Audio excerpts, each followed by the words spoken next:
Oke, halo, selamat malam. Kita akan live bersama Dokter Dani.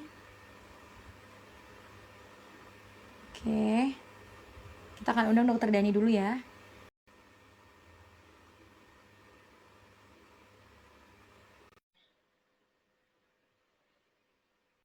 Hai dia. Apakah udah tergabung?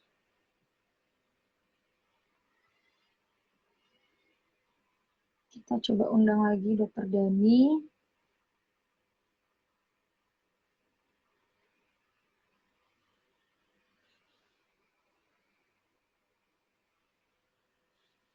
Selamat malam teman-teman. Masih menunggu Dokter Dani untuk bergabung. Kita tunggu dulu ya. Apakah udah bisa apa enggak? Hmm,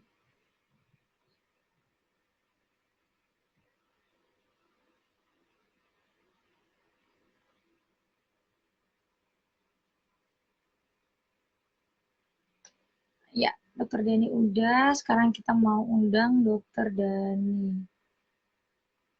Kok nggak dapat gabung ya? Oke, kita undang lagi teman-teman Dokter Daninya.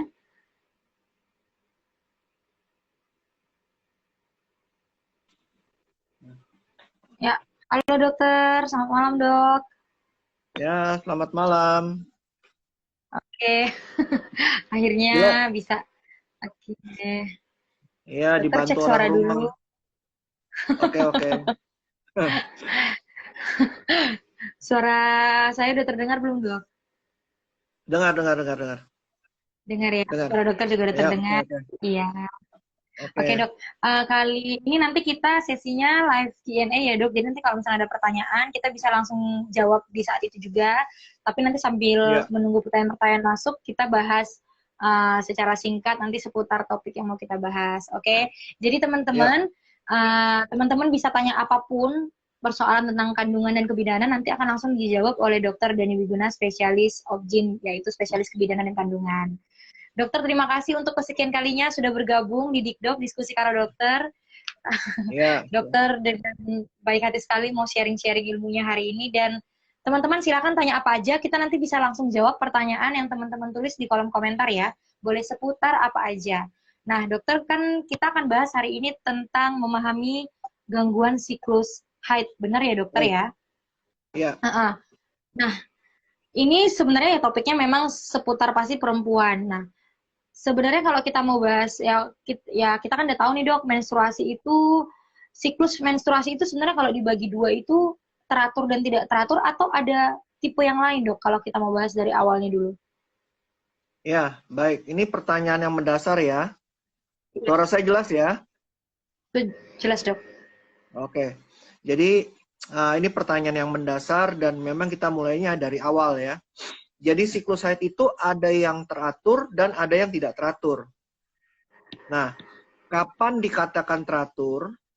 Kalau dari siklus dengan siklus itu hanya berbeda sekitar 3-4 hari per bulannya. Ya. Oke. Nah, siklus yang normal itu antara 20 sampai dengan 34 hari. Jadi kalau dapat tanggal 1, bisa juga nanti tanggal 21. Jadi sebulan bisa 2 kali. Kalau siklusnya 20 hari. Kalau siklusnya 34 hari, dapat tanggal 1, nanti dapatnya lagi bulan depan. Tak lewat dari tanggal 1, begitu ya. Intinya seperti itu. Nah, lama haid kira-kira itu sekitar 2 sampai 10 hari. Jadi kalau haidnya itu 5 hari, 6 hari oke. 7 hari pun masih nggak masalah. Tapi kalau haidnya lebih dari 10 hari, nah itu yang bermasalah. Nah itu kita bisa cari tahu. Jadi siklus haid yang teratur adalah siklus yang normal. Siklus yang normal berarti antara 20 sampai 34 hari dengan durasi haid kurang lebih 2 sampai 10 hari ya. Dan antara siklus dengan siklus itu berbeda 3 sampai 4 hari. Begitu ya. Dengan jumlah pemakaian pembalut satu hari itu kira-kira sekitar 3 sampai 4 pembalut. Jadi kalau satu pembalut kurang lebih sekitar 20-30 cc, mungkin sekitar 80 sampai 100 cc lah, ya. Itu kalau misalnya satu hari bisa segitu, ya. Jadi lumayan banyak tuh, ya. Makanya jangan heran kalau orang ibu wanita itu kalau main haid itu kadang-kadang suka pusing, ya. Apalagi yang dasarnya HB-nya rendah gitu ya. Haidnya terus wah banyak lagi. Wah, itu juga jadi tambah pusing ya karena HB-nya rendah. HB-nya rendah itu karena oksigen yang dibawa ke dalam otak kita itu sedikit. Oksigennya tidak bisa diikat oleh hemoglobin. Nah, karena kita pucat, HB-nya rendah, HB itu mengikat oksigen. Nah, kalau rendah, berarti oksigen yang masuk ke dalam otak kita rendah. Jadi bawahnya ngantuk, pusing, begitu. Ya. Jadi itu cerita haid yang normal. Kalau cerita haid yang tidak normal, nah, ini nanti banyak nih, variasinya banyak. Begitu. Ya. Oke, berarti panduannya dulu yang normal dulu ya dok. Pasti banyak banget perempuan-perempuan sebenarnya yang belum aware sama siklus haid yang normal itu seperti apa. Nanti mulai aware-nya setelah mau berkeluarga, setelah mau program punya anak, baru mereka mulai cari tahu, oh kalau normal itu sebenarnya seperti ini. Nah, tadi dokter udah jelas berarti dari 21 sampai 34 hari dengan durasinya 2 hari sampai 7 hari ya dok? 10 hari. 10. Oh, 10 hari. Oke. Berarti tadi kan kalau tidak teratur nanti banyak nih kata dokter tipenya. Panduannya berarti yang tadi normal tadi. Nah, dokter berarti kalau sudah tidak di dalam masa itu, di dalam yang tadi dokter sudah sharingkan, itu berarti sudah bisa dikategorikan kita punya siklus menstruasi yang tidak normal ya dok berarti? Atau Betul, yang tidak teratur. iya. Nah, oke, nanti tergantung tipenya beda-beda. Nah, boleh nggak dok sharing misalnya, kan kebanyakan misalnya gini dok, dia durasinya normal, misalnya masih dalam jangkauan 2 sampai 15 hari. Tapi rasa sakitnya nggak kayak orang biasa gitu yang sampai harus minum obat, sampai minum konsumsi obat itu tuh masih termasuk normal, apa itu bisa dikategorikan harus dikonsultasikan dong? Kalau yang seperti itu. Ya, jadi gini, haid ini kan itu kan cuman hanya sebagai garis besar ya. Jadi tadi siklusnya haidnya teratur dan tidak teratur. Nah, siklus yang teratur pun ya itu kadang-kadang juga ada masalah gitu. Ya, kadang-kadang pertama suka nyeri haid. Ya, yang kedua kalau haid darahnya juga banyak. Ya, yang ketiga kadang-kadang suka perdarahan di luar haid. Begitu, ya. Nah, ini yang seperti itu. Nah, kalau yang tidak teratur, ya dia artinya dia bisa tidak haid. Ya, nah tidak haid ini kita bagi dua lagi. Tidak haid yang primer dan tidak haid yang sekunder. Yang primer itu artinya memang dari awal ya, dari pertama dapat haid itu memang haidnya nggak bagus. Artinya berapa tahun, kadang-kadang berapa bulan dia baru dapat seperti itu. Ya, biasanya orang menars itu haid pertama kali itu biasanya kalau anak-anak sekarang tuh anak-anak perempuan itu biasanya 9 tahun sudah haid. Ya, kalau zamannya kita dulu mungkin 12 tahun, 13 tahun baru haid ya. Anak-anak sekarang ini 10 tahun saya sudah haid gitu ya. Itu mungkin karena gizinya udah terlalu baik ya. Jadi berpengaruh kan seperti itu. Jadi pematangan organnya jauh lebih cepat begitu ya.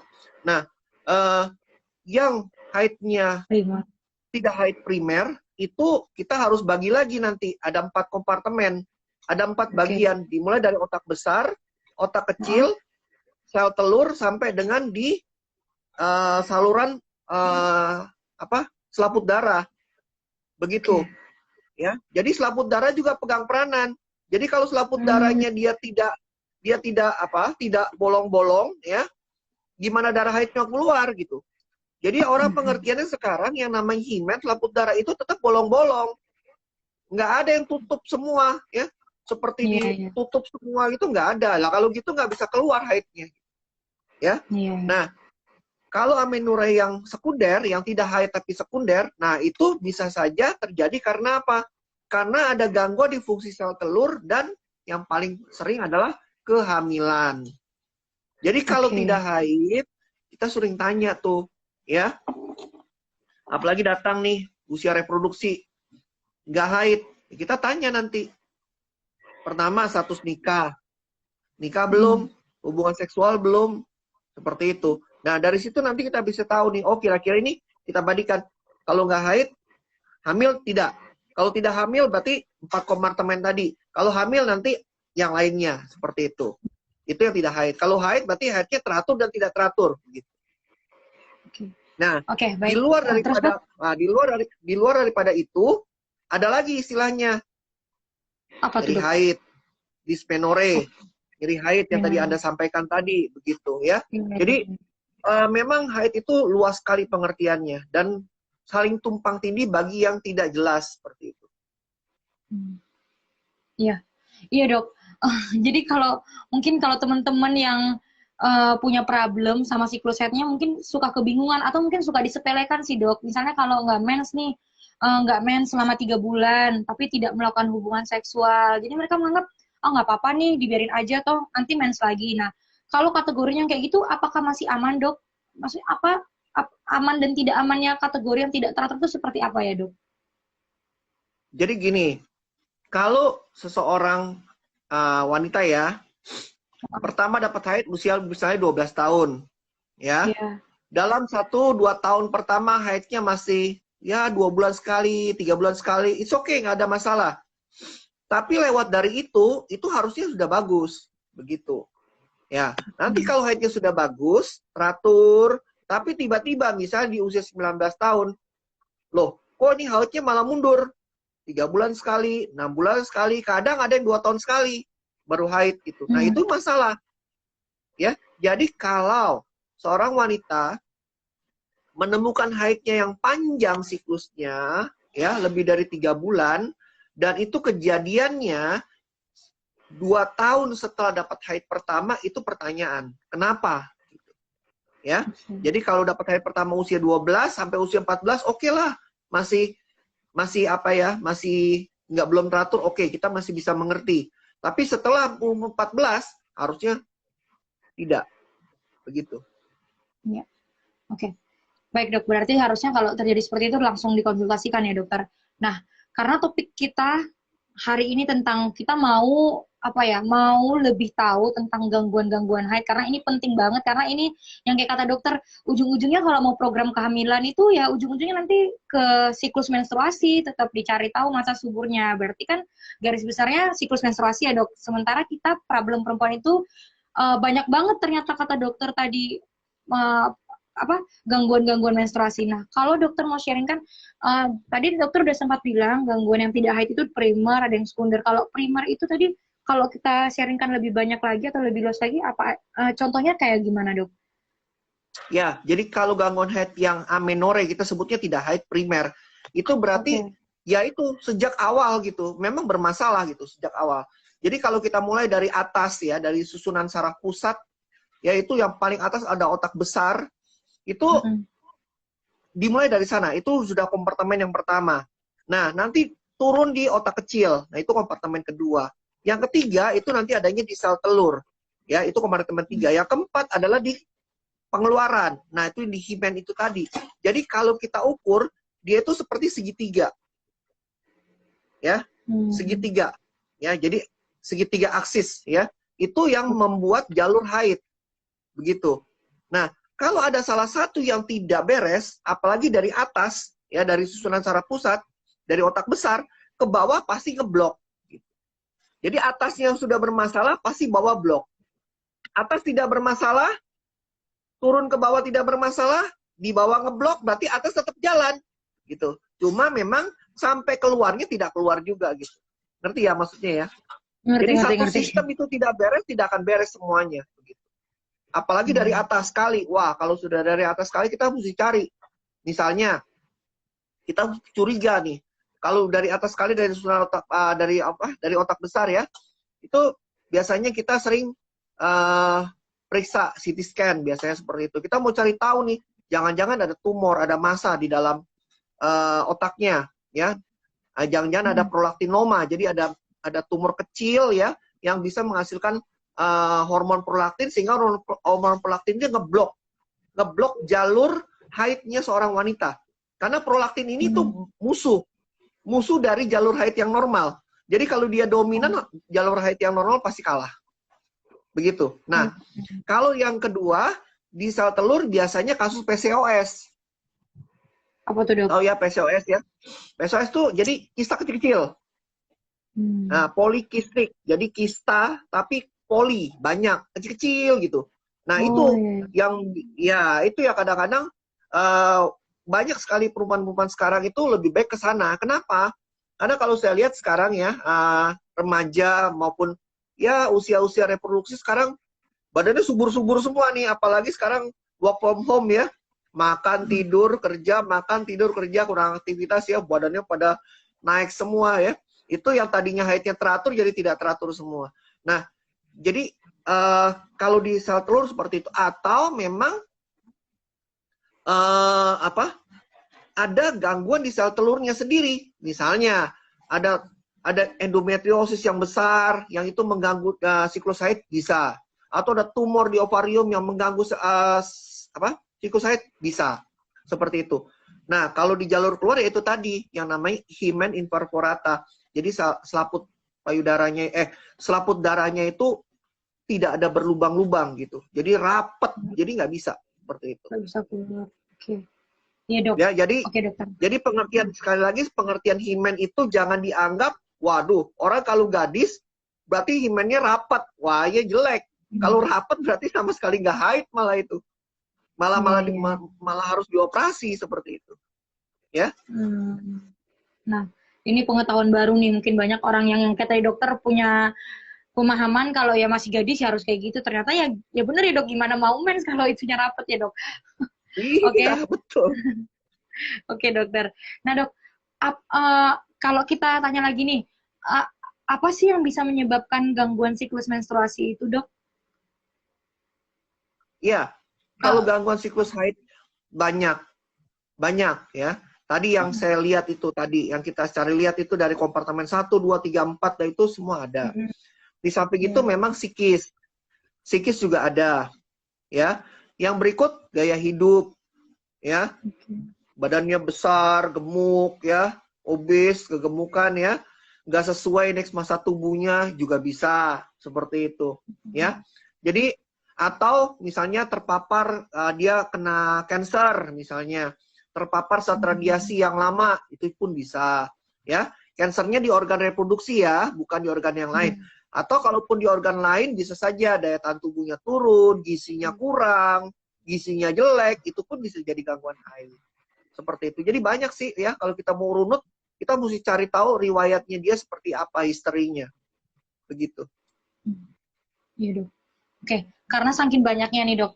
Kalau misalnya bisa nggak, Dok, terjadi kayak gini misalnya. Jadi siklusnya misalnya normal nih, oke, selalu tiap bulan, tapi misalnya nanti 5 tahun berikutnya atau 10 tahun berikutnya dia punya gangguan, jadi nggak teratur, jadi 3 bulan sekali mensnya, 3 bulan sekali. Nah, itu apakah karena gaya hidupnya yang berubah atau memang bisa ada pemicunya, Dok? Atau karena umur, ada nggak gitu, Dok, mempengaruhi, Dok? Ya, jadi kalau soal masalah usia, wanita di atas 34 tahun, itu jumlah sel telurnya sudah mulai menurun. Sehingga disarankan kalau mau hamil ya memang di bawah 34 tahun. Begitu. Supaya sel telurnya lagi masih banyak-banyaknya, masih subur. Seperti itu. Nah, itu dari faktor usia ya, dari itu turun. Ya, yang kedua bisa saja pemicunya itu tadi, ya, karena masalah kegemukan, obesity, ya, sehingga memicu hormon androgenik, ya. Makanya kalau orang gemuk itu kan banyak jerawatnya tuh, ya, banyak kan. Waduh, kalau udah gemuk jerawat keluar semua. Itu androgeniknya keluar. Androgenik ini itu hormon laki-laki. Dominan di laki-laki. Jadi Anda bisa bayangkan, kalau hormon laki-lakinya dominan, hormon perempuannya pasti terkalahkan. Nah, makanya untuk menjaga stabil itu, hormon perempuannya harus lebih tinggi dari androgeniknya. Seperti itu. Nah, caranya bagaimana? Ya buatlah badan seorang wanita, berat badannya harus ideal. Seperti itu. Oke, dokter. Ya. Nah, kita sambil jawab pertanyaan dulu. Ini udah ada yang masuk. sambil ini dari @Rima Prima, pertanyaannya dok, kenapa warna haid coklat agak hitam di hari haid H+10? Ya, begini. Jadi kalau proses haid ya, berarti kan dinding rahimnya itu runtuh, ya. Nah, dinding rahimnya runtuh itu kenapa sih dia runtuhnya dinding rahim kok bisa keluar darah? Ya, karena di dinding rahim itu berjalan arteri kecil-kecil, arteri spiralis. Nah, itu kalau itu pecah runtuh, dia akan keluar darah gitu, ya. Nah, darahnya itu kalau dia keluar berarti dia akan berbentuk darah haid. Nah, mekanisme daripada tubuh, kalau darah itu keluar, maka oleh tubuh dibentuk proses pembekuan darah. Ya, jadi pembekuan darah. Jadi jangan heran, misalnya nih, hari pertama, hari kedua, terus berdarah banyak. Hari ketiga udah tinggal dikit-dikit. Nah, ini disampaikan kenapa di hari ke-10 kok ada haid yang coklat dan kehitaman. Bisa jadi itu darah yang tadi menggumpal, itu akan pecah sendiri. Nah, pecahnya itu nanti berbentuk warna coklat. Ya, warna coklat. Nah, dia akan keluar berbarengan dengan warna hitam. Seperti itu. Jadi sebenarnya kalau sudah coklat hitam itu kita nggak perlu takut sebenarnya. Yang kita takutkan kalau sampai di hari ke-10, hari ke-11 merah terus dan banyak. Nah, itu yang jadi masalah. Oke.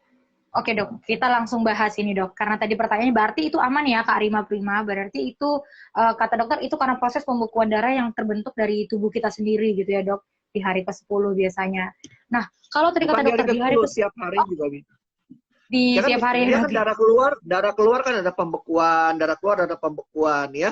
Jadi memang karena siklusnya mungkin 10 hari ya, mekanisme berjalan itu ya pembekuan terus aja berjalan sampai di hari ke-10 seperti itu. Oke. Ya, ini dari Kak Rima Prima, makasih dok, katanya gitu dok. Oke, terjawab ya Kak. Berarti kita mau bahas lagi dok, yang tadi dokter udah sampaikan menjawab pertanyaan Kak Rima Prima tadi nih. Kalau misalnya di hari kesekian masih merah, masih banyak, itu yang perlu jadi perhatian. Kenapa dok dia perlu jadi perhatian? Apakah itu suatu pertanda? Pertandanya biasanya pertanda apa ya dok? Ya, jadi kalau kita prolong haid ya, haidnya panjang, ya, jadi perdarahannya panjang, itu sesuatu yang di luar daripada batasan normal. Kan tadi disampaikan 10 hari kalau haid. Nah, kalau lebih dari 10 hari, saya pikir ini kita mesti cari penyebabnya apa. Begitu, ya. Jadi tergantung dari usia. Biasanya kalau usia-usia masuk mendekati 40, kita curiga nih. Jangan-jangan sudah mulai ada penebalan dinding rahim, ya. Apakah di situ sudah mulai ada miom kecil, seperti itu. Tapi kalau misalnya di usia yang sekitar mungkin 28, di bawah 30 tahun, ya bisa jadi mungkin ada gangguan hormonal, ya, mungkin juga ada proses infeksi, peradangan panggul, dan sebagainya. Jadi memang kita mesti kaji. Nggak bisa serta-merta, oh ini kalau perdarahan gini, masalahnya ini selesai. Tidak. Kita mesti cari. Memang banyak kalau masalah siklus haid ini banyak. Jadi kalau dapat pasien yang seperti ini, itu kadang-kadang kita pusing sendiri gitu. Ya, kita pusing sendiri. Kenapa? Karena kalau yang namanya abnormal uterine bleeding, AUB itu ya, kita sebut dengan AUB, itu dia berdarah ya yang tidak normal. Jadi di luar siklus haid artinya kan gitu. Nah, kalau ini kan sepertinya kan 13 hari kan berarti kan sudah melewati siklus haid yang normal, berarti kan di luar siklus haid. Nah, AUB itu kalau kita runut itu kalau berdasarkan literatur ya, itu kita mesti bagi lagi. Namanya palm coin. PALM COEIN. Nah, P-nya itu polip, A-nya itu adenomyosis, L-nya leiomyoma, myoma, M-nya malignancy. C-nya itu koagulopati, gangguan pembekuan darah. O-nya itu ovarium dysfunction, jadi ada gangguan fungsi sel telur. Ya, E-nya itu yang lain-lain. I-nya itu yang tidak diketahui. N-nya itu yang tidak jelas. Jadi memang itu banyak sekali yang kita mesti cari tahu. E-nya itu endometrial hiperplasia, penebalan dinding rahim, seperti itu. Nah, ini Anda bisa bayangkan PALM sudah 4, COEIN 5, 9 kita mesti cari penyebabnya. Seperti itu. Luar biasa memang kalau seperti ini. Banyak banget, Dok. Iya. Oke. Nah, ini tadi ditanya lagi, berarti yang tadi aman ya, Dok? Kata Karima Prima. Aman ya, Dok? Berarti kalau mens di hari ke-10-nya siklusnya tapi warnanya berubah agak coklat, berarti itu aman ya, Dok? Ya, saya pikir itu sepanjang jumlah perdarahannya tidak banyak. Ya, artinya kalau pakai pembalut, pembalut pentiliner lah istilahnya seperti itu, ya. Oke. Oke, begitu ya Karima. Kita jawab lagi, ini ada pertanyaan masuk, Dokter, dari Fiska Pamila. Pertanyaan malam Dokter Dani, apakah gangguan haid bisa menurun ke anak? Nah, Ibu juga penasaran nih, Dok. Bisa nggak, Dok? Nah, ini pertanyaan yang apa ya? Kalau artinya gini, kalau gangguan haid itu bukan keturunan ya, bukan penyakit keturunan. Artinya tidak diturunkan ya. Cuma memang Oke. sekarang ada berkembang teori yang bilang kalau kita hamil ya dan kita mengandung anak wanita tapi hamilnya kita penuh dengan stres ya, Oke. stres, sedih ya, terus pokoknya depresi dan sebagainya itu berbahaya. Kenapa? Karena nanti kita akan berpotensi menurunkan yang namanya endometriosis untuk anak perempuan kita. Itu ada Apa tuh, teorinya Dok? seperti itu. Ya, endometriosis artinya endometrium yang atau dinding rahim yang ada di luar daripada rahim. Jadi dia bisa saja berbentuk kista coklat, kalau ada di ovarium dia bisa berbentuk, di saltro dia bisa berbentuk kista coklat, seperti itu. Dan itu Anda bisa bayangkan kalau orang sudah kena kista coklat, oh nangis-nangis kalau sakit, kalau haidnya, begitu. Jadi saya sih menyarankan kalau pada USG terdiagnosa hamil anak wanita, tolong jaga perasaan. Nah, ini bapak-bapaknya harus jaga perasaan istrinya jangan baperan gitu, ya, supaya nggak stres. Karena kasihan nanti kita melahirkan anak yang potensi endometriosisnya tinggi, seperti itu. Oke. Oke, wah ini menarik banget. Berarti ada pengaruhnya ya, Dok, ketika misalnya seorang perempuan sedang mengandung, lalu jenis kelaminnya perempuan dan di saat masa mengandung anak perempuan itu ibunya mengalami stres yang cukup ya stres lah pokoknya gitu. Berarti ada kemungkinan nanti anaknya menurunkan itu ya, Dok, rasa sakit ketika nanti dia menstruasi. Iya, karena dia berpotensi memberikan penyakit yang namanya endometriosis itu. Oke, aduh, oke, baru tahu nih, Dok. Tapi kalau nanti hamilnya anak laki-laki itu nggak masalah ya, Dok, kalau ibunya Enggak stres. ada. Oh, tetap Oh, tetap, Dok. bermasalah. Nah, tetap bermasalah. Nanti akan bisa jadi yang namanya baby blues. Oh, ya, ya, ya, Iya, ya. iya, Ya. begitu. Tetap. Walaupun nanti misalnya dia stres, oh untuk anak perempuan, oh bukan hanya endometriosis, oh no, tetap baby blues juga tetap dapat gitu. Tapi kalau laki-laki kan nggak mungkin endometriosis, karena nggak Iya, punya iya, sel iya. telur kan? Iya, itu. Oke, oke, oke, oke. Nah, baik sambil menunggu pertanyaan dari yang lain, teman-teman tetap bisa tanya apa aja seputar kebidanan dan kandungan. Kita mau bahas lagi, Dokter. Itu tadi sudah dijawab ya, Kak Fiska Pamila. Semoga menjawab, Dokter. Lanjut, Dok. Ini kan ada yang tanya nih, ada yang pernah ngomong kayak gini. Kalau kalau teman-teman nih sering bilang, kalau lagi mens terus sering kesakitan, itu biasanya kista. Kemungkinan itu kemungkinannya berapa persen, Dok? Apakah benar kalau kayak gitu, Dok? Gimana, Ya, Dok? jadi kalau yang namanya haid yang sakit, kita sih bilangnya dysmenorrhea. Pengertian Ya. saya kalau haid itu tetap sakit ya, tetap sakit. Dan ambang batas nyeri orang itu beda-beda, nggak bisa sama ya, per individu beda-beda. Tetapi kalau sakitnya luar biasa ya, sampai dibarengi dengan mual, muntah ya, sampai dibarengi dengan nyeri perut yang luar biasa sakit ya, itu kita patut pertanyakan nih ada apa masalahnya. Jadi di kepala kita memang kalau kita tanya sampai nangis-nangis, sampai gigit bantal, sampai nggak bisa sekolah, nggak bisa kerja, ya, diminumin painkiller obat penahan sakit tetap nggak bisa seperti itu. Ya di kepala kita mikir, oh normal jangan-jangan kista coklat ini seperti itu. Tapi apakah itu benar kista coklat? Ya kita buktikan. Nah kalau pada USG misalnya di Lala kok nggak ada kistanya gitu. Lah terus penyebabnya apa dong? Iya kan? Penyebabnya banyak. Ya. Bisa jadi dia ada polip, ya, ada polip endometrium di atas polipnya, atau di polip di mulut rahim, mulut serviks, atau dia ada infeksi radang panggul, seperti itu. Nah ini yang memang mesti kita cari semua gitu. Cuma memang di kepala kita kalau haidnya sakit ya, sakit sekali, nggak bisa kerja, nggak bisa sekolah, mual muntah, ya, pokoknya, wah pokoknya sudah nggak bisa dirasakan, seperti dunia seperti mau hancur, ya, mau pecah kepala itu. Ya kita mikirnya, oh jangan kisah coklat. Tapi apa itu memang kisah coklat? Ya buktikan gitu. Oke. Oke dokter, ini kita sambil jawab pertanyaan yang udah masuk kemarin dari Instagram ya dok, tadi malam. Nah dok, ini pertanyaannya dari @cici. Dok, pertanyaannya ini dok, saya punya riwayat menstruasi yang tidak teratur, rasa sakit saya juga tidak seperti orang. Nah, saya sering konsumsi obat. Apakah mengkonsumsi obat untuk menghilangkan rasa nyeri saat menstruasi itu aman dok untuk kedepannya? Gitu dok. Jawaban yang paling benar adalah dicari penyebabnya. Oke, semua penyakit itu dicari penyebabnya, etiologinya, kausanya. Oke, aktor utamanya ini siapa gitu, ya? Aktor utamanya apa? Jangan nanti yang disalah-salahin aktor pembantunya, gejalanya yang diobatin percuma, nggak ada gunanya. Ya, kalau untuk emergency, kalau udah malam gitu ya, jam 3 pagi, haid, kesakitan, kita minum obat, oke. Tapi besoknya paling tidak kita harus cari jalan keluar. Ini kenapa?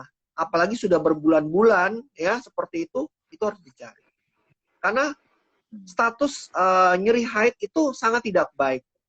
Ya, misalnya ada endometriosis. Apakah endometriosis itu baik? Enggak juga. Kenapa? Karena endometriosis itu penyebab sulit punya anak. Ya, ini sulit punya anak. Ya, jadi kalau dia sulit punya anak, terus bagaimana? Ya, kan susah punya anak. Nah, itu yang mesti dicari. Atau kalau nggak infeksi udah perlengketan dan sebagainya, ya, itu pun juga bisa. Bahkan mungkin kalau didiamkan, misalnya ada infeksi ini radang panggul yang lama gitu, ya diobatin lah. Kalau misalnya sakit ya diobatin, nggak sakit ya nggak diobatin. Lama-lama lumen, ya, lubang dari saluran telur itu mungkin akan menyempit gitu. Nah, tiba pada saatnya proses pernikahan, terjadi pembuahan, hasil pembuahannya nyangkut di lubang dari saluran telur itu tadi, nggak bisa masuk ke dalam rahim. Nah, yang terjadi hamil luar kandungan. Banyaknya seperti itu. Jadi kalau kita kaji ya kasus ya, hamil luar kandungan, datang ke UGD, ya, jam 3 pagi gitu, operasi. Begitu jam 6, jam 7 kita visit, kita tanya baru, Bu, sering keputihan kah? Sering nyeri perut bagian bawah? Sering infeksi saluran kencing? Ya, biasanya akan jawab, timbulnya seperti itu. Jawabannya akan ada. Begitu. Jadi yang namanya infeksi pun jangan dianggap sepele. Baik yang akan menikah, baik yang sudah menikah, itu jangan dianggap sepele. Ya? Iya, benar. Ya, Ivo setuju banget sama dokter. Berarti memang akar sakitnya itu dicari tahu ya dok, kenapa, bukan hanya cuma ngilangin rasa sakitnya aja ya. Karena nanti mau sampai kapan ya dok, misalnya minum obat juga kalau nggak disembuhin akarnya tadi. Gitu. Oke, semoga Kak Cici itu menjawab pertanyaannya. Langsung kita next pertanyaan selanjutnya dokter. Ini ada dari @gespanjaitan. Pertanyaannya, malam dok, saya mau tanya. Saya kalau haid itu harusnya nggak harinya nggak pernah sama. Kadang bulan ini bisa 5 hari, bulan besok 3 hari. Apakah itu aman dok? Dan penyebabnya biasanya apa ya dok? Ya, kalau haidnya bulan ini 3 hari, bulan besok 5 hari, ya bulan berikutnya 4 hari. Saya pikir itu kan masih dalam siklus normal ya. Kan tadi durasinya kan sekitar 2-10 hari kalau haid. Jadi kalau ibu masih 3 hari, 5 hari, 7 hari, di antara 2-10, it's okay Bu, masih normal. Ya, masih normal. Itu nggak ada masalah sama sekali. Ya. Berarti itu aman ya dok, selama masih dalam tadi yang kita bilang dari 2-10 hari ya dok ya? Betul. Nggak apa-apa. Betul. Oke. Ya, saya juga penasaran kalau kayak gitu. Oke, semoga menjawab dari dokter ya, Kak Ges Panjaitan. Lalu ini kita lanjut lagi, dokter. Ada pertanyaan lagi, Kak. Oke, kita lanjut ke pertanyaan dari Instagram. Ini dari @12 Kirana. Dokter, pertanyaannya, eh, apakah kalau saya mau melakukan pemeriksaan karena saya punya riwayat menstruasi yang tidak teratur, apakah pemeriksaannya aman, dok? Boleh tolong dijelaskan karena saya belum menikah. Gimana, dok? Mungkin banyak yang penasaran. Ya, jadi gini, bagi yang belum menikah, ya, usahakan tetap haid itu menjadi teratur. Kalau nanti haidnya tidak teratur, segeralah cari tahu supaya haidnya teratur. Begitu. Karena kalau Anda bawa nanti dalam pernikahan dengan haid yang tidak teratur, maka potensi untuk hamil itu juga susah. Sedangkan orang yang haidnya teratur saja, ya, untuk dapat hamil dalam 3 bulan pertama, itu nggak lebih dari 10%. Apalagi haidnya nggak teratur, Anda bisa bayangin saja itu. Haid yang teratur, ya, dalam 3 bulan pertama hamil saja 10%. Apalagi haid yang tidak teratur.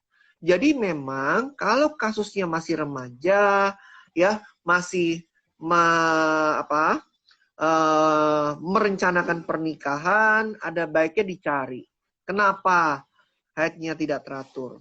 Nah, yang gampangnya harus pergi ke dokter lah. Kita lihat, kita tanya, dan kita USG seperti itu. Tapi bisa jadi yang gampangnya kita bisa nilai diri kita gitu.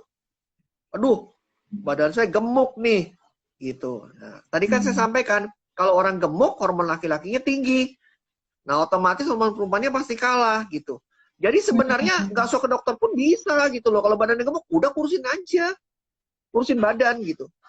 Ya. Atau kita lihat lagi, aduh kok wanita-wanita kok ada kumis-kumis, ya. Ada kumis-kumis, rambutnya lebat-lebat, ya. Di kaki, di tangan, gitu ya. Kalau nggak mukanya jerawatan, yo, jangan-jangan saya PCO nih, gitu. Nah, caranya bagaimana? Ya kalau misalnya dia nggak gemuk, dia cuma kumisan dan jerawatan sebagainya, memang tetap mesti diobatin dong, kan obatnya kan nggak gemuk, gitu. Ya, jadi mesti datang kontrol. Tapi kalau misalnya nggak ada rambutnya normal saja, nggak ada jerawat, tapi gemuk, misalnya seperti, ya udah nggak usah ke dokter dulu lah, diet dulu, ya 3 bulan. Ya kalau nggak berhasil baru ke dokter, nanti kita lihat. Ya. Oke. Berarti pemeriksaannya aman ya, dok? Maksudnya USG-nya pun aman untuk yang belum menikah. Karena kan mungkin banyak perempuan-perempuan yang belum menikah itu takut gitu, dok. Ya kalau USG itu yang kalau belum menikah tetap USG-nya dari perut dong, dari abdomen. Ya nggak mungkin USG transvaginal, waduh, berabe nanti. Ya, ya. USG-nya dari perut, cuma memang kalau USG abdomen, ya kalau ke saya sih saya minta tolong karena USG abdomen tuh tampilannya akan baik kalau kita tahan kencing. Itu. Ya. Maksudnya Makanya tahan kalau kencing mau gimana, dok? Nah, jadi kalau untuk yang gadis nih, mau tahu nih kalau haidnya nggak teratur, oh jangan-jangan ada PCOS gitu ya, ada kista yang kecil-kecil nggak bagus, ya sudah, ya tahan kencing. Jadi biasanya saya suka menyarankan paling tidak 2 jam sebelum ketemu gitu, minum air, ya paling tidak 1 liter sampai 1,5 liter 2 jam sebelumnya, ya minumnya jangan langsung minum 1,5 liter, nanti keluarnya muntah. Ya, artinya dalam 2 jam itu 1,5 liter, bukan sekali tenggak 1,5 liter, jangan ya, ini salah ini ya, ini saya klarifikasi. Jangan, nah 1,5 liter Anda minum pasti muntah lah ya, nggak mungkin nggak ya. Nah, datang ke rumah sakit, bisa ketemu saya gitu, ini udah posisinya kan hampir kebelet-kebelet tuh, mau kencing, ya. Nah biasanya tuh godaannya ada lagi tuh, lihat WC, wah datanglah keluarlah ke WC gitu ya, sama aja bohong gitu, udah nahan kencing keluar terus di WC ya kelihatan lagi gitu. Jadi tahan kencing sampai diperiksa baru ke WC, seperti itu ya. Ini untuk yang belum menikah. Atau yang belum pernah melakukan hubungan seksual. Ya. Ya, ya. Nah, Oke, itu. berarti aman ya buat teman-teman yang belum nikah, kalau mau konsultasi atau tahu pemeriksaan apakah siklus haid yang tidak teratur aman, dalam mau cari tahu penyebabnya apa, aman banget pemeriksaannya untuk kita. Baik, makasih dokter. Kita lanjut nih, sudah ada masuk pertanyaan dari ini, dari Aulia Zulhafni. Dokter, pertanyaannya, dok, kalau nggak haid selama KB suntik apa nggak apa-apa? Sudah hampir 2 tahun saya nggak haid. Aman nggak, dok? Iya, ini pasienku yang anu nih, pasien anu Bu Aulia. Jadi gini, kalau KB suntik yang 3 bulan, memang kan dia isinya progesteron. Progesteron tuh dia akan menipiskan dinding rahim. Nah, orang haid itu terjadi karena penebalan dinding rahim yang akhirnya ada ketidakseimbangan antara yang menebalkan dan menipiskan, terjadi yang dominan menipiskan sehingga dikikis, makanya terjadilah haid. Nah, sekarang karena yang dominannya tipis, terus dominan terus dikasih terus yang tipis, sedangkan yang menebalnya nggak ada, otomatis penebalannya ada tapi tidak signifikan. Nah, otomatis kalah, ketekan. Nah, makanya kalau hormon yang suntik yang 3 bulan, biasanya suntikan kelima, biasanya setelah 1 tahun, biasanya memang nggak haid. Nah, ini juga yang terjadi akhirnya berujung pada kegalauan. Ya, dikasih KB, tujuannya nggak hamil, terus nggak haid, bingung, ya kan? Tidak di KB, hamil, malah juga bingung. Jadi, iya bingung. Jadi memang nggak ada yang baik sih, nggak ada yang sempurna hidup ini ya. Tapi paling tidak kita dokter edukasinya harus benar gitu, supaya pasien juga harus, oh iya, berarti ini nggak haid karena memang semata proses hormonal dari alat KB-nya seperti itu. Tapi jangan salah ya, yang namanya semua alat KB ya, semua metode KB itu ada kegagalannya ya. Bahkan di steril pun ya itu ada kasus seperti itu ya. Nah, kalau untuk yang KB 3 bulan, saya pernah dapat kasus suntik, Toto ya, terus dia nggak kontrol lagi ke saya, nggak tahu kontrol di mana. Toto, loh dok kok hamil ya dok? Gitu. Nah, itu yang namanya kegagalan KB. Jadi kalau kita manusia, kita kan berusaha. Kalau sudah berusaha tetap tidak bisa, berarti kehendak yang di atas. Kan begitu. Iya, betul. Dan nggak ada yang sempurna ya dok, ciptaan manusia apalagi ya pasti ada lah miss-nya. Miss-nya ada, betul. Iya, oke. Itu Ibu Aulia, semoga menjawab. Ya, itu nggak apa-apa, itu hanya proses hormon dari KB-nya yang tadi sudah diberikan. Lalu lanjut, mana ya tadi pertanyaannya? Bentar ya dok, tadi itu ada.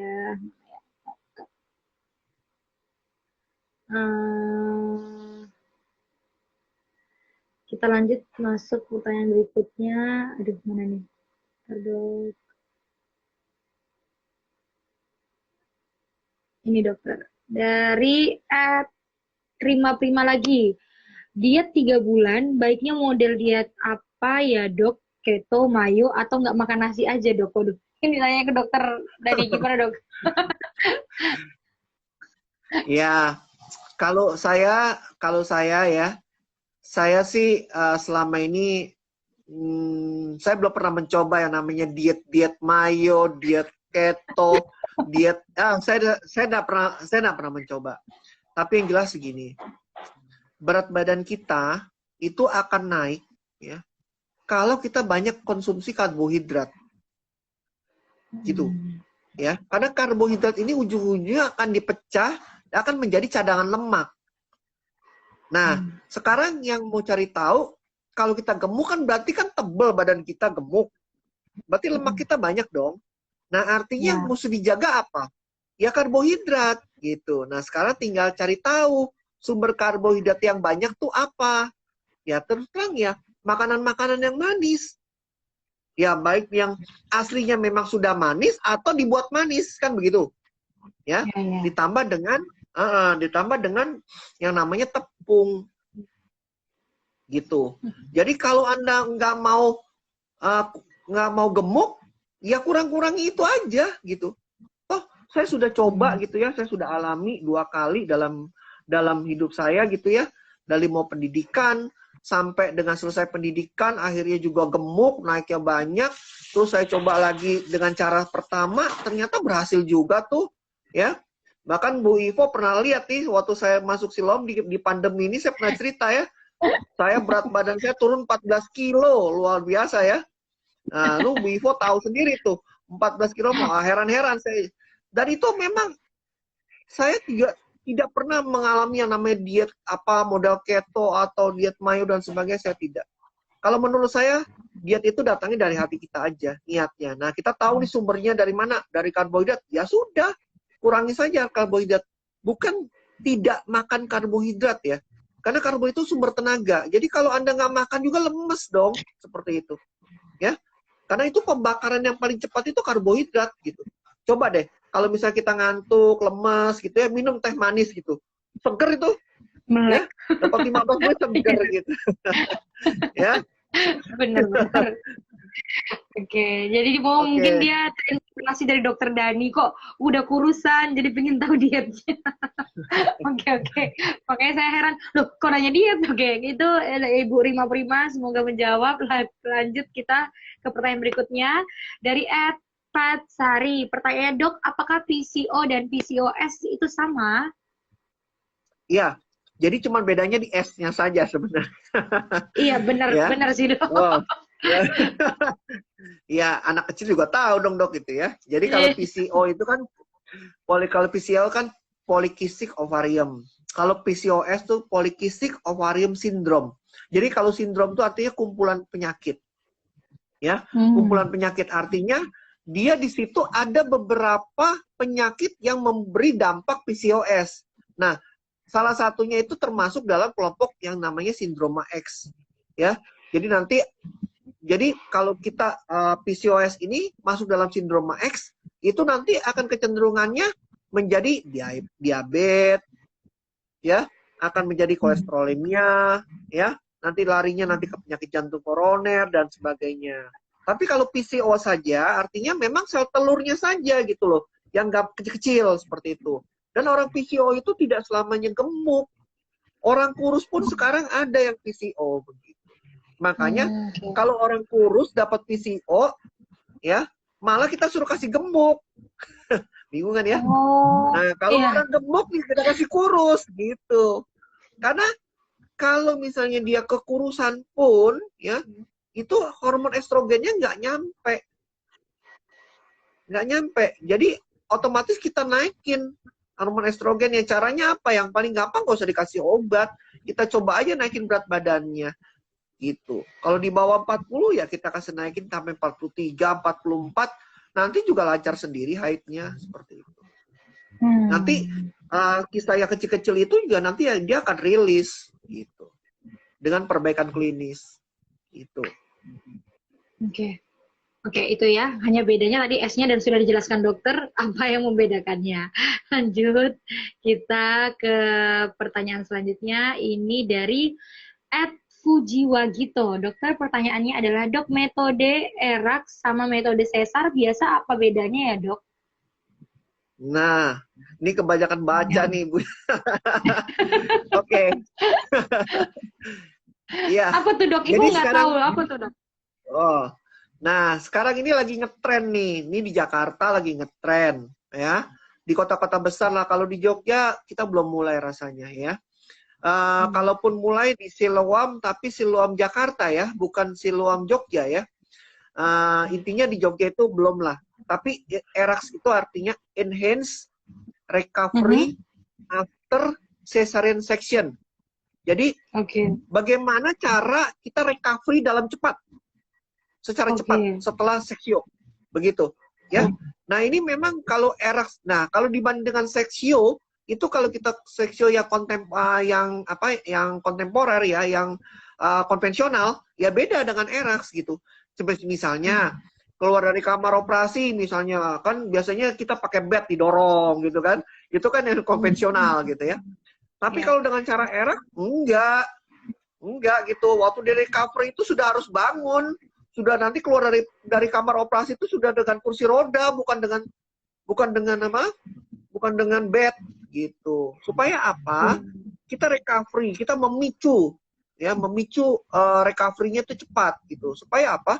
Proses penyembuhannya cepat, recovery-nya cepat, ASI-nya juga lebih cepat, lebih cepat diberikan, ya, imunisasi EMD-nya juga lebih cepat, ASI-nya akan lebih banyak, imunitas ibu akan lebih tinggi, lebih cepat lagi gitu. Karena apa? Kalau udah cepat, semangat, ASI-nya bagus, lihat bayinya senang, otomatis nafsu makan ibunya bagus dan sebagainya, motivasinya baik, otomatis dia penyembuhannya akan cepat. Gitu. Kalau yang konvensional kan, aduh sakit dok, gitu kan ya. Oh kalau yang di eras itu ya nggak ada manja-manja gitu. Itu saja sih sebenarnya bedanya. Oh ya. Oh berarti lagi ngetren ya dok ini yang sesar tapi dengan metode erak. Oke. Ya, asalnya sebenarnya itu diterapkan di kasus bedah. Ya, kasusnya di bedah dulu sebenarnya. Cuman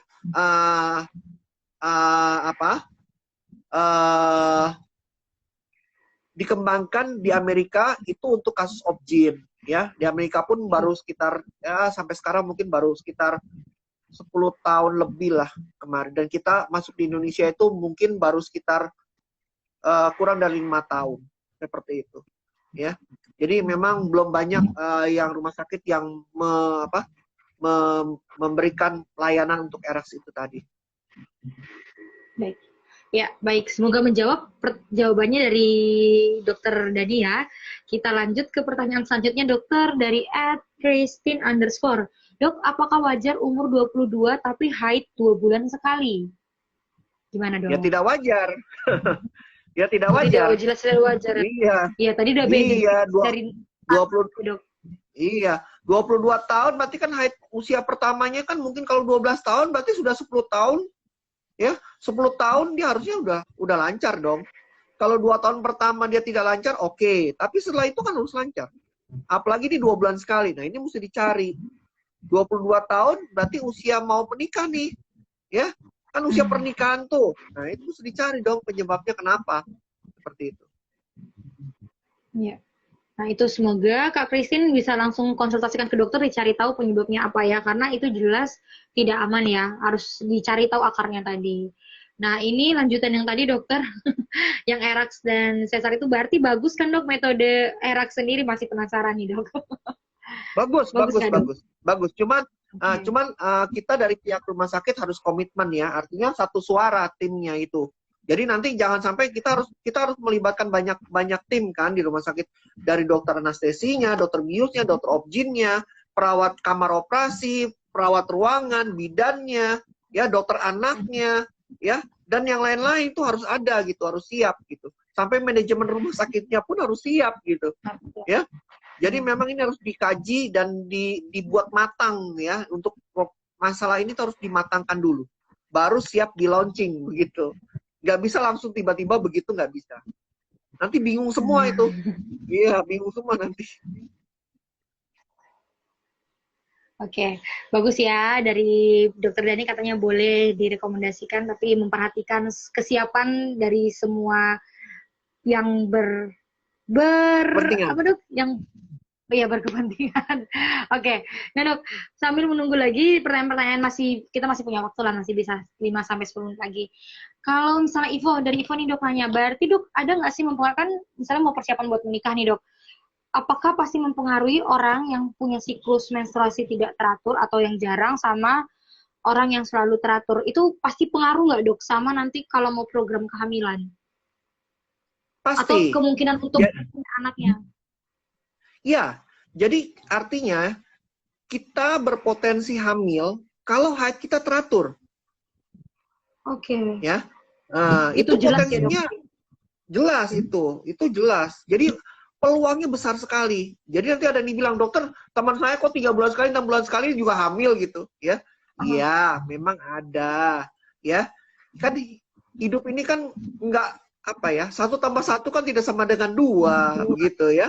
Nah, jadi tapi kalau kita melihat sejarahnya, ceritanya, ya, jadi haid itu kita mempersiapkan dinding rahim, ya, mengelola sel telur itu di mana dia dikeluarkan, kapan dia dikeluarkan, ya, seperti itu. Jadi kalau itu regulasinya bagus, otomatis akan bagus gitu, ya. Kadang-kadang kan ada orang nih kita nih kemampuannya pas-pasan misalnya seperti itu. Ulangan jelek terus. Masa sih dalam sekolah selalu jelek? Pasti ada satu kali bikin surprise dong teman-temannya. Oh, nilainya bagus juga ternyata gitu, ya. Sama lah seperti haid seperti itu. Tetapi potensi dan peluang untuk hamil jelas lebih besar kalau siklusnya teratur. Oke. Oke, berarti itu bisa jadi motivasi teman-teman misalnya yang belum menikah, yang sedang mempersiapkan untuk ya lebih aware sih dok, karena kayaknya banyak banget perempuan-perempuan yang menganggap sepele menstruasi nggak teratur, kalau nggak sampai sakit, nggak mengganggu aktivitas, dibiarin aja gitu loh. Padahal kan itu kayak kata dokter ya, itu akar dari peluang kalau kita nanti mau punya keturunan ya dok ya.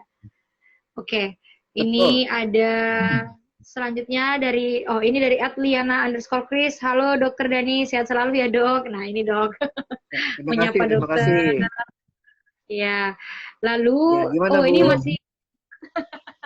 ini masih lanjut lagi dok yang tadi @pujiwa gitu.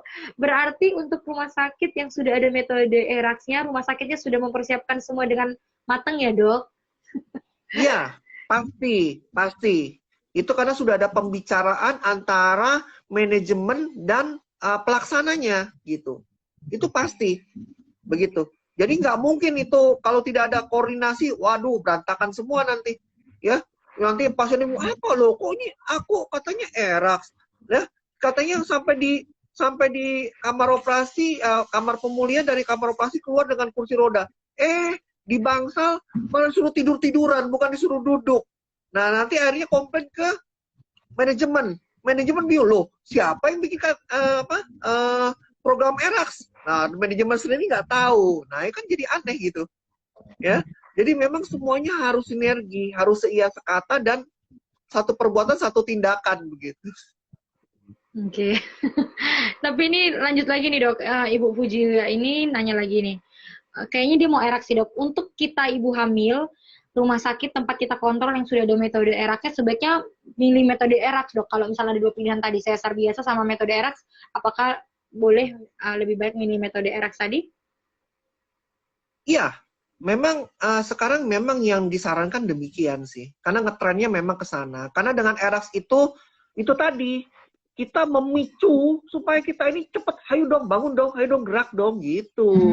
Ya, kalau kita bisa bangun, ayo dong kita bangun, kita gerak, itu otomatis kita semangat. Apalagi kita menyusui gitu ya, langsung bayinya langsung wow, langsung sigap gitu ya, langsung terus asinya keluar ya, wah itu happy-nya luar biasa. Itu kalau ibunya happy luar biasa, lihat bayinya 2 jam sekali menyusui, lupa makan itu, ngantuk juga tetap aja disusui itu, ya. Dan itu luar biasa. Ya, dukungan spirit psikisnya, psikologisnya, wah dampaknya luar biasa. Ya, seperti itu. Ya, dan yang penting kalau ibunya seperti itu kan enak, Bu. Jadi perawatnya juga nggak susah-susah juga ya. Oh, ibunya bisa kemana-mana. Seperti itu. Iya, Benar. betul. Benar, saling menyenangkan ya dok. Iya, saling menyenangkan, betul. Lanjut, semoga sudah menjawab ya Kak Rima Putri. Ini dari siapa tadi Ibu Pujiwa Gita. Lalu ini dari Rima Prima, pertanyaannya tips untuk haid lancar dong dok. Aduh, dok. Ya, sebenarnya kalau dibilang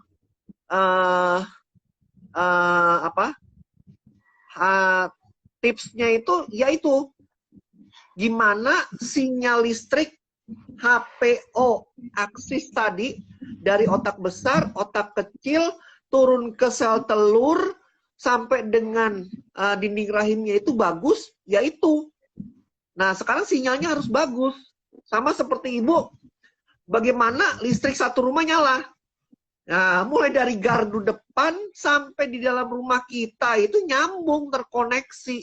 Ya, itu harus bagus. Gitu. Nah, kalau tidak bagus sih kita cari. Dia blok di mana, terhambat di mana, itu yang mesti kita cari. Begitu. Sebenarnya tipsnya itu ya seperti itu. Kalau kita berdasarkan modal sejarah ceritanya alur haid. Tapi di luar daripada itu ada faktor eksternalnya. Yaitu tadi, psikis kita, psikologis kita, diet kita, pola makan, ya, kebiasaan kerja, jam kerja kita berapa jam, istirahat kita berapa jam, itu juga pengaruh seperti itu. Jadi ada faktor internal dan faktor eksternal. Dua-duanya saling terkait, ya. Mesin produksi, tapi kalau tidak ada yang ngawasi juga bisa berantakan, ya. Tapi ada orang yang ngawasi, nggak ada mesinnya, nggak jalan juga. Jadi memang dua-duanya harus sinergis. Oke, berarti memang semua aspeknya harus diperhatikan ya dok, kalau mau lancar. Iya, betul.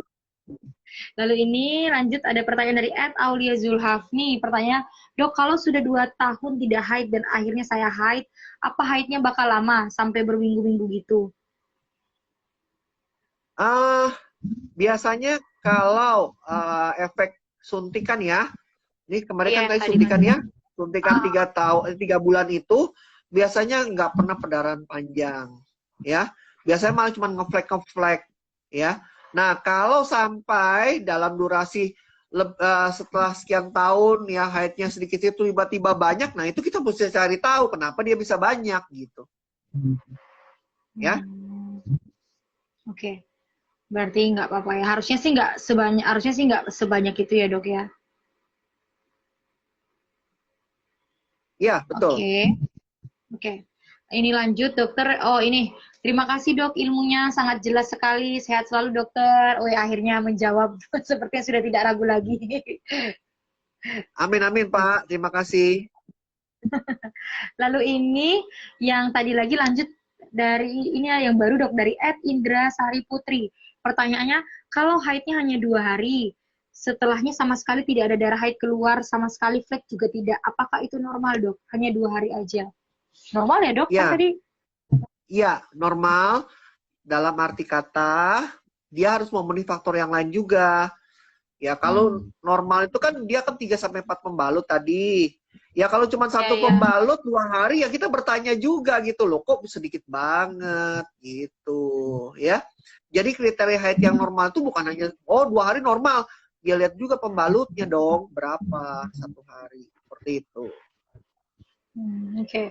Oh iya benar itu Ribet ya? jangan sampai lupa volume mensnya itu juga perlu diperhatikan ya kayak kata dokter tadi ya, Iya. benar-benar. Pusing juga ya gara-gara 4 huruf itu jadi pusing semua ya mens. Iya tapi itu penting dok, jadi memang harus tahu. Iya. Lanjut nih dari Kak Aulia tadi lagi lanjut dok nanya, ini dok bener nggak sih kelamaan nggak haid karena KB ada resiko kena kista? Soalnya sering ditakutin sama ibu-ibu lain nih, ayo. Kista itu kan kalau yang memang fisiologis ya, kista yang sewaktu-waktu dia bisa tumbuh itu karena perubahan dalam haid.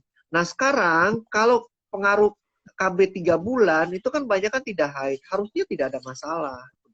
Ya, kalaupun nanti tiba-tiba misalnya ada muncul kista, ya kita mesti cari tahu nih kira-kira kistanya lari kemana nih. Apakah ini kista yang fisiologis kah atau yang memang kista tidak fisiologis seperti itu. Karena kista yang tidak fisiologis ini kan juga nanti kita takutnya potensi jangan-jangan nih masuk dalam kategori tumor jinak kah, apa nanti tumor ganas. Tergantung lagi nanti usianya. Begitu. Tergantung lagi nanti usianya. Kalau mendekati menopause misalnya ada seperti kayak gitu ya kita curiga jangan-jangan seperti itu. Tapi kalau masih di usia reproduksi saya pikir kita nggak perlu terlalu berlebihan berlebihan khawatir lah seperti itu. Oke, begitu. Semoga menjawab Kak Aulia. Lalu lanjut ini masih dari yang tadi dokter. Fujiwagito, tapi ini pertanyaan baru. Dok, gimana? Ini jawab singkat aja kali, Dok. Untuk pemilihan KB IUD dan dipasangkan pada proses setelah SC. Gimana menurut dokter? Ya, jadi namanya KB IUD pasca plasenta itu ya. Jadi setelah SC bayinya dikeluarkan, plasentanya dilahirkan, dibersihkan gitu. Setelah itu baru dipasang IUD pada saat tindakan begitu. Baru rahimnya kita jahit seperti itu. Itu namanya IUD pasca plasenta. Oke. Oh, berarti prosesnya seperti itu ya, Dok, gambarannya. Iya. Nah, Ini lanjut lagi. Wah, ini masih ada lagi nih. Kita lanjut lagi, Dok. Sedikit lagi. Ini ada, kalau haidnya 2 hari, oh ini tadi sudah. Dok, kalau dari Ivo nih, Dok, misalnya nih, kalau Ivo kan misalnya menstruasinya itu 7 hari gitu kan, selalu rutin 7 hari. Tapi itu biasanya di hari pertama dan kedua itu deres banget. Tapi apakah itu aman gitu, Dok? Tapi 7 hari. Tapi yang hari pertama kedua itu selalu deres banget. Itu aman nggak sih, Dok? Ya, karena ya ibaratnya gini, kan kalau saya mengumpamakan dinding rahim itu ibarat tebing, tebing yang apa ya, longsor, ya, tebing longsor. Jadi longsoran itu kan kalau masa sih satu tebing gitu ya, tebing yang sekian meter gitu, begitu longsor rata dengan tanah gitu, enggak kan? Tetap aja nanti ada batasnya, nanti tetap aja masih berbentuk tebing gitu, ya. Memang puncak-puncaknya longsor gitu. Jadi orang haid juga seperti itu. Jadi ya tetap aja dia akan deras seperti itu nanti tiba pada saatnya di mana pembuluh darah yang sudah kecil sekali ya itu sampai tergerus pun juga tidak akan keluar darahnya begitu.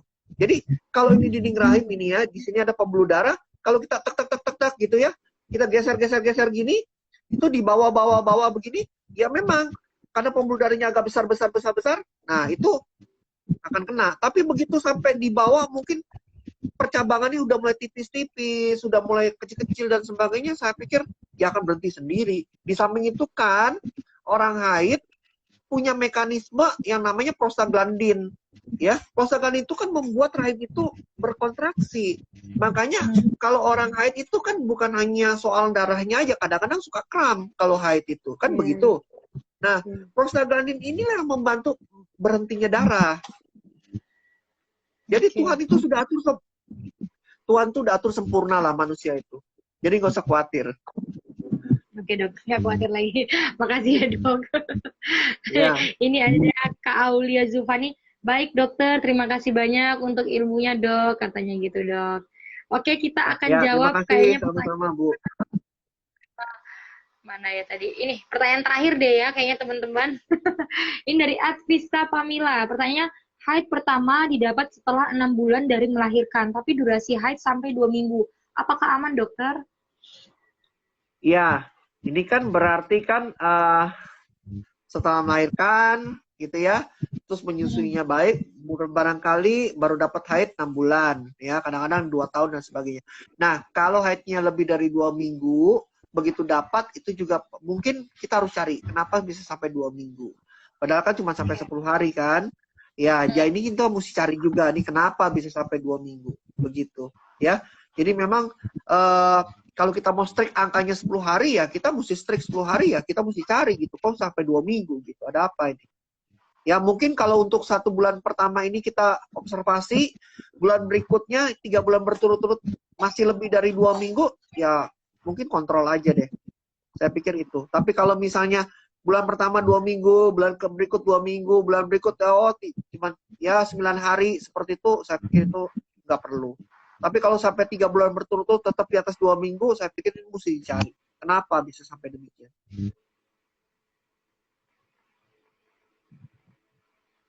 Oke. Baik. Ya, baik dokter. Itu semoga menjawab. Oke, Kak Vista Pamila. Nah, terakhir dokter. Kalau kita mau simpulkan berarti durasi menstruasi yang aman itu adalah dari 2 hari sampai 10 hari ya dok. Nanti ketika teman-teman punya durasi menstruasi di luar daripada itu, berarti teman-teman harus segera konsultasikan, cari tahu penyebabnya apa. Nah, kalau kita mau closing dokter, ada nggak pesan-pesan dari dokter sebelum kita closing Instagram live kita hari ini dok, buat teman-teman yang punya masalah sama siklus menstruasinya? Ya, jadi kalau haid itu berarti kita masih masuk usia reproduksi. Artinya jalur HPO aksis kita itu masih lancar. Dari otak besar, otak kecil, sel telur sampai dengan di rahim itu semuanya lancar. Nah, kalau itu semua lancar, artinya potensi masa subur, potensi untuk hamil jauh lebih besar. Nah, Apabila ditemukan ada gangguan ya dalam siklus haid, segeralah dikonsultasikan. Kalau siklus haidnya itu kita dapat 2 tahun pertama setelah haid, ya, masa sekolah misal 12 tahun sampai 14 tahun gitu, oke. Tapi lebih dari itu sudah tidak beres, tidak benar namanya. Seperti itu. Nah, itu kita mesti cari. Ya. Nah, kalau orang yang tidak haidnya tidak lancar, ya, kita harus cari tahu. Nah, cari tahunya itu haid yang tidak lancar tuh gangguannya macam-macam. Ada yang haidnya di luar haid, ya, di luar jadwal haid. Ada yang haidnya memang jumlah jarang haid. Ada yang bahkan tidak haid. Nah, kalau di luar haid itu namanya haid di luar haid itu artinya metroragi, ada perdarahan di luar haid. Tapi kalau jarang haid namanya oligomenorre. Jadi itu jarang, 3 bulan, 6 bulan gitu. Kriterianya dalam 1 tahun paling tidak 4 kali itu oligomenorre itu. Ya, kalau amenorre sama sekali nggak haid. Nah, kalau amenorre sama sekali nggak haid dibagi 2. Ada yang primer, ada yang sekunder. Yang primer kita harus cari tahu tuh yang HPO aksisnya tadi. Ya, mulai dari otak besar, otak kecil, sampai itu dan sebagainya. Nah, kalau yang sekunder, itu artinya kita jangan-jangan ini suatu proses kehamilan. Seperti itu. Jadi memang treatmentnya beda-beda. Kita harus temukan dulu nih. Katanya tidak haid, haidnya jarang, haidnya terlalu sering, ya artinya sering berdarah di luar haid, atau ada haid yang tidak teratur. Begitu. Jadi memang kata haid ini malah bikin pusing gitu. Ya. Nah, kalau haid yang tidak teratur, iya, pusing kan? Nah, kalau haid yang tidak teratur, itu namanya abnormal uterine bleeding. Jadi memang ada perdarahan yang tidak normal dari rahim. Ya. Nah, itu penyebabnya banyak lagi tuh. Yang tadi saya bilang, Palm-Coin. PALMCOEIN. Ada 9 lagi diagnosa. Jadi Anda bisa bayangin, begitu datang ke dokter kandungan, dok, haid saya tidak teratur. Dokter kandungnya mikir, sudah 9 ditambah bla bla bla bla. Iya. Gitu. Keluhannya sama ya dok, cuma setiap datang dok haid saya tidak teratur, tapi akarnya pemecahan masalahnya sangat ribet dan banyak sekali. Iya. Katanya cuma 4 huruf aja gitu ya, 4 kata, tapi wow, itu bikin pecah kepala itu. Oke, berarti teman-teman pokoknya harus semangat, jangan apa ya, jangan capek kalau ngurus mau buat siklus haidnya jadi teratur dan normal, harus semangat karena itu tadi itu membantu kita nanti kalau kita mau program kehamilan dan itu berguna banget buat kesehatan kita. Dokter Dani, dokter sharing dong kalau mau konsultasi lagi ke dokter kemana aja bisa kita temuin atau bisa kita hubungi, silakan dok. Ya, jadi kalau mau konsultasi ya, pertama di Instagram, bolehlah DM gitu ya, silakan. Atau nanti menghubungi Bu Ivo nih. Nah, kapan kita mau dok lagi? Banyak banget gitu dok. Ya. Sekarang nanya-nanya sama saya, saya nggak bisa jawab. Terus? Oke, nanti bikin 2 minggu apa seru gitu ya. Nah, atau nanti datang ke rumah sakit ya, atau nanti di WA saya kan sudah tahu nomornya ya. 081 227 911 968 ya. Ini nomor saya, silakan silakan nanti konsultasi by WA. Atau kalau misalnya malas mau takut ke rumah sakit, telemedicine gitu ya. Saya siap saja, saya ada di Rumah Sakit Siloam, ada di Rumah Sakit Pantirapi, dan di Rumah Sakit Sadewa.